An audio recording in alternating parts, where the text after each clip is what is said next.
from a 6% gross domestic product 6 years ago to recession in 2016, with post-recession's fragile recovery below 2% till date, and now predictions of imminent recession in 2020.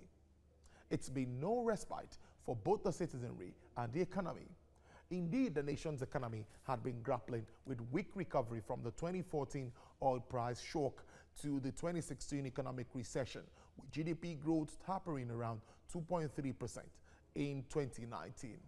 In February, the IMF reversed the 2020 GDP growth rate from 2.5% to 2% as a result of relatively low oil prices and limited fiscal space. Nigeria has over the years recorded cases of fiscal mismanagement.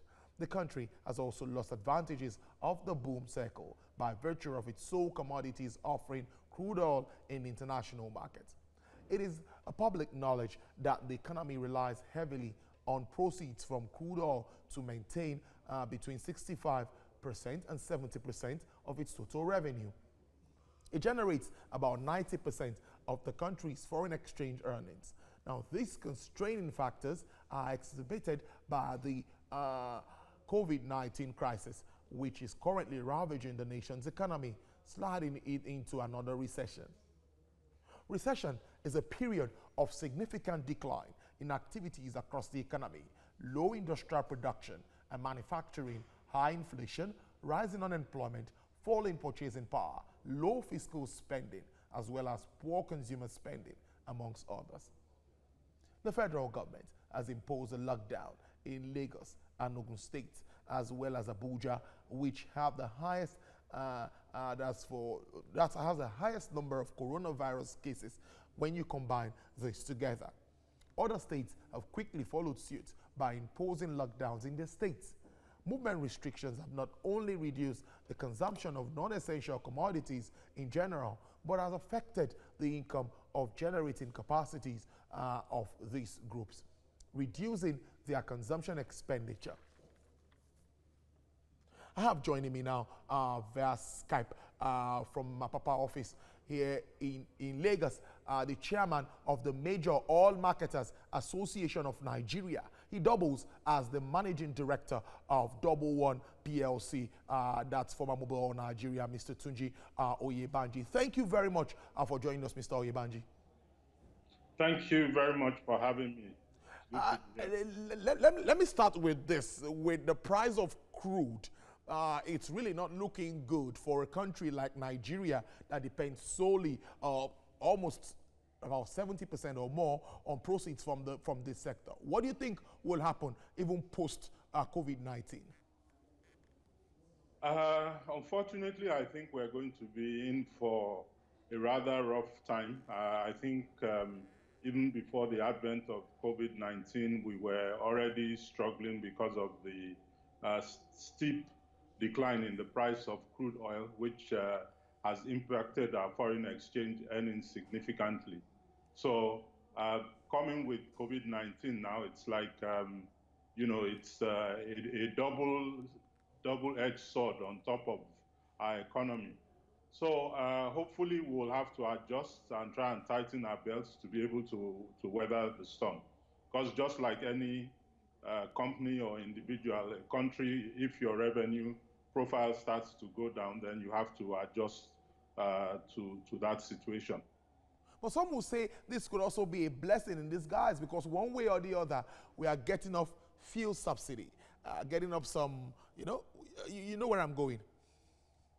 Yeah, I understand what you're saying. I think everything in life, there's always two sides to it. The fact that crude oil prices are going down means that the local prices of refined products will also be going down at the same time. However, as you know, we still operate under a regulated regime where prices are fixed. While we have noticed that government has taken some action to reduce the price, it is very possible that if prices had been allowed to operate themselves, they actually may have been a bit lower than where they are today. So yes, there are some good points about it, but again, people have to realize that what goes down sometimes will go up also at a later date. So people just need to understand that that's the implication. I think an average Nigeria needs to understand that if we allow market forces to run the sector, how well do we see ourselves not being taken advantage of? Because that's the fear. Nigerians believe that if the market is allowed to operate with demand and supply, that marketers might take advantage of us. Please, can you clear that for Nigerians? Well, what I would say is people need to understand that that tendency happens when there are very few players. In a market like Nigeria, when there are so many different players, there are members of IPMAN, there are members of DAPMA, there are members of MOMAN, which are different marketing bodies and organizations. There's also the government in form of NNPC. The kind of stranglehold that a single player or one or two dominant players would have would not be the case when there are multiple players.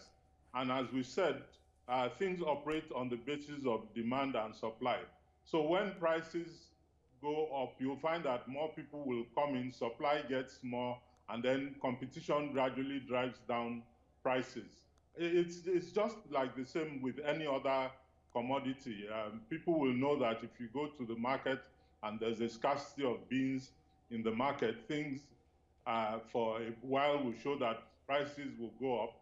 But after some time, people wanting to take advantage of those high prices will bring in more products, and gradually you'll find people will start to cut their prices here and there, and prices will adjust. What people just have to realize that these things will not take place overnight, unlike where government determines the price by fiat. What you will see is sometimes the movement will be gradual depending on the supply situation at the time. So are we looking at, or do you think the way to go at this time is to fully deregulate the downstream sector? At the moment, we know NNPC is the sole importer of bringing in products. How do we see this being decentralized again, having all the players come in? Well, I think one of the, like you pointed out earlier, the advantage of taking this step at this time is that the pain that people tend to fear, which is when you want to free things to market forces, when the market is in an upward swing, is that it would likely lead to higher prices. But we are in that unique situation today where if you deregulated, actually you would find that prices, at least for now, would actually be even lower than where they are today. So we feel that that is the way to go. We should take this advantage when it will be less painful for the economy and for the consumer to take this step. And we feel that once you do that, that market forces will begin to play in. Now, you raised the issue about importation. Certainly, members of my association are ready, willing, and able to resume importation. However, as you might know, dollars are quite scarce at this point in time. And that is really one of the areas in which we're looking for some further clarification, because bringing in a cargo that may cost $2 million or $3 million, raising that kind of foreign exchange is not going to be easy under current circumstances. But I'm sure the authorities are looking at ways and means to support that aspect so that all of us can resume importation. Now, Mr. Oyebanji, let's look at the issues around pump price at the moment. Like we said, the drop in the price of crude has a positive side, has a negative side. Yes, some Nigerians are smiling now that we can buy fuel within the range of 123 naira 50 kobo to 125 naira. I'd like you to shed more light on that, because most Nigerians expect that when they get to filling stations now, they should sell at 123 naira 50 kobo. That's on one side. Then what's your take with regards to the templates we even run at this time with the price differentials?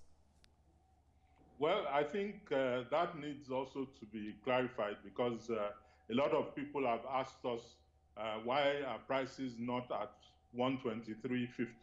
Again, I think people need to understand that what we still have is a band.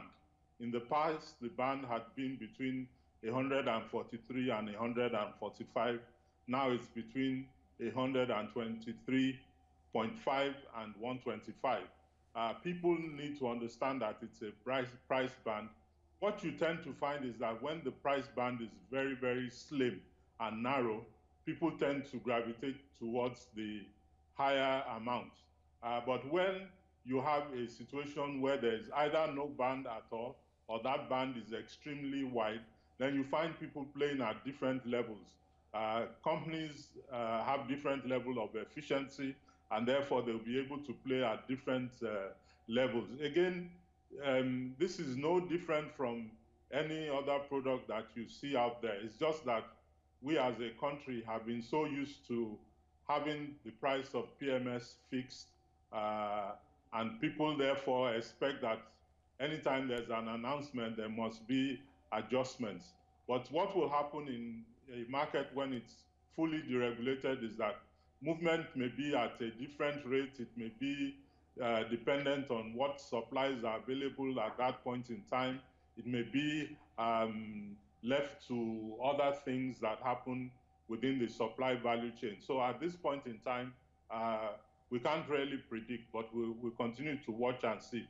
But we feel that overall, it will be in the best interest of the economy if we move to a fully deregulated market. But I like to ask this question. We still have the challenge of refining in this part of the world. And lately, the NNPC has come out blunt to say they're not going to invest anymore in revamping any of our refineries. How does that come to you? All many people are talking about is the expected Dangote refinery soonest. So how do you see all of this playing out when we even run a deregulated market? Well, for me, I think this is one of the most positive things I've heard for a long time. I think that the involvement of the private sector in our government refineries is something that is long overdue and possibly will be the solution to the problems that have existed in that area for quite some time. I think with the backing of the government and involvement of the private sector, a lot of the challenges that have bedeviled the refining sector will become a thing of the past. The advent of the Dangote refinery, whenever it comes into play, is going to also be a game changer, because that means that a good portion of the product that we use in Nigeria will be available locally.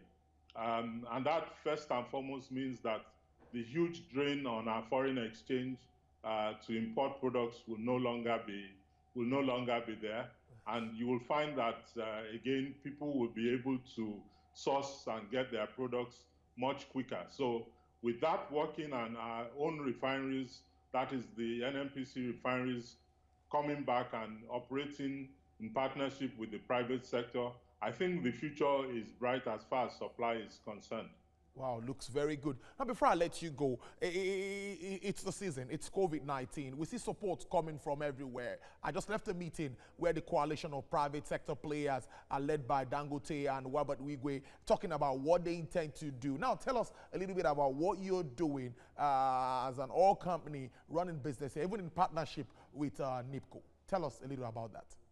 Okay, well, I'll start first from Moman as a whole, working with we are working under the umbrella of the NNPC. There's an initiative that has been put in place by the NNPC, which we are contributing to. I believe, if I'm not mistaken, Moman members together are putting about 350 million naira into that effort. We're supporting one of the facilities in Abuja. We're also supporting another facility in Yola, again, towards providing facilities for this COVID-19 pandemic. For us as Double One PLC and NIPCO, we have contributed 100 million towards that effort.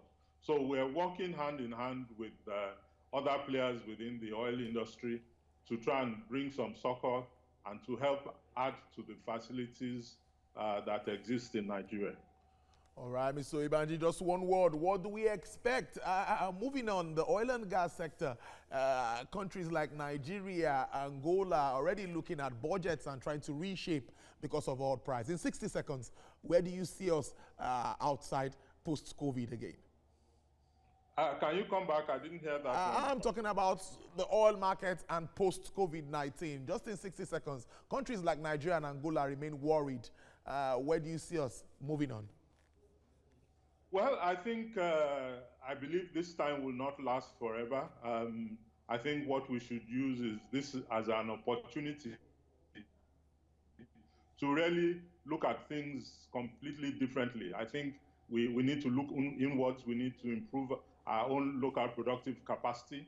And I think what we spend the money that we have on, we really have to reevaluate what we do.